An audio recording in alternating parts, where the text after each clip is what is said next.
What's up, everybody? Today I am working on buttoning up the front end. Last episode I think I showed a little bit of what I was using and it was about the JRIs I installed.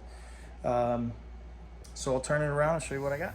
Alright, so uppers, lowers, shocks, spindles, and hubs are all installed along with the bar. So essentially you got to drill these rivets out, get these rotors off. So an OEM or factory rotor's going to have the spindle, I believe, attached. I don't know what aftermarket has. I think you still have to drill them out to replace the rotor. But anyways, these are temporary. I've got new ones coming from Vansteel, but I'm just going to use them for mock-up. Everything fit for the most part. I got new upper control arm hardware. Knocked the old ones out. I just have everything kind of mocked up. Everything fit for the most part. Bit of an issue with getting the bar on. This frame horn here was bent in quite a bit, so I just heated it up and took a hammer to it, and it's like new. So, but all really nice hardware, all Heim joints. Just really nice. I'm like pretty happy with it. So bump steer kit, I'm just kind of setting it up right now just to get alignment, just to make sure I get placement of the wheels and all that stuff, so when I start cutting fenders off and installing fenders, we know where everything's going to go, or the wheels at least. We can measure off those and get accurate placement of the fenders. So JRIs are in. Again, steering arm. Basically, you take your power steering center link, you take the actuator and all the original power steering parts off, and you replace it with that, which is, I think, kind of, it's a manual box style end link. You reuse your pitman arm and drag link and just go from there. But I've got my spreader bar, should be here this week, just to make sure that that fits. And that's it. So we're going to start putting the brakes together, and I'll get some progress done and let you see what I'm doing. Stainless steel lines. I need those. Radial arm mounts. We'll need those. Really fancy 6-pot front caliper. Super nice. This might actually be the mount for the radial arm mount, like that mounts to the OEM spindle. Got my hat. And then miscellaneous hardware.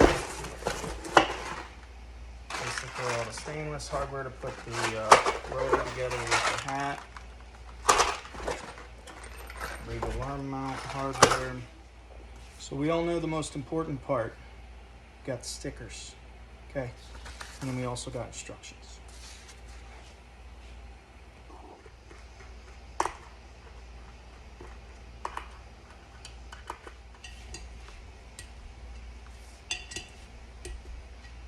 There you have it, one down.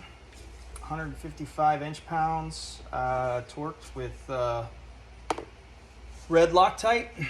I will safety wire them. I've got safety wire, but it's the wrong thickness, so I gotta get more of that, but it's clearly no rush for that. But at least these are torqued down. I don't have to remember to do that, and I can get it on the car. All right, so we're gonna put this together. First things first, you gotta pull the hub, because there's some hardware that goes on behind the steering arm. So on this kit, they give you this relocation bracket in order to use their radial arm mount. Everything's like really nice, anodized. You can use all their hardware. They've got really nice hardware. 12-point hardware. Lock nuts. And then you reuse the hole that that was used to mount the dust cover.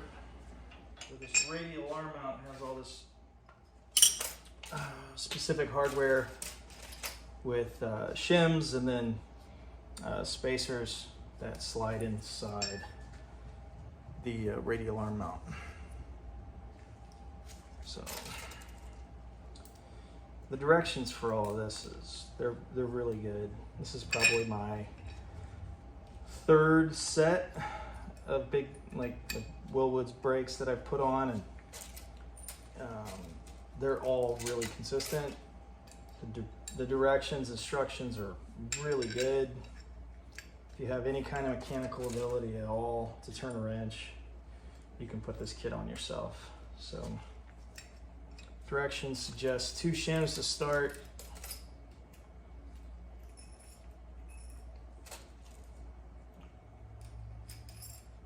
And all these shims come with the hardware pack. Actually, I know a secret. Oops, I know a secret. I need 3 shims.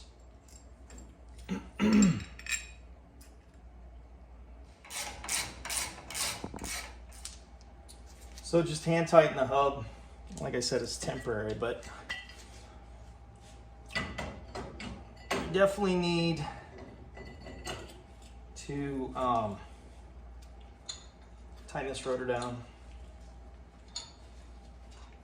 to make sure you get the caliper shimmed correctly. At least get it close for right now. I don't have any pads in it, so I'm just kind of eyeing up.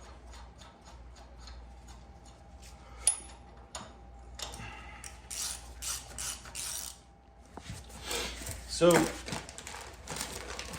like I said, the radial arm mount shows in the directions to throw 1 shim in there, but for what we're doing, let's start there. Here's the nice 6-pot caliper. Man, these things look tough. And these are the 37mm rotors too, so they're pretty healthy.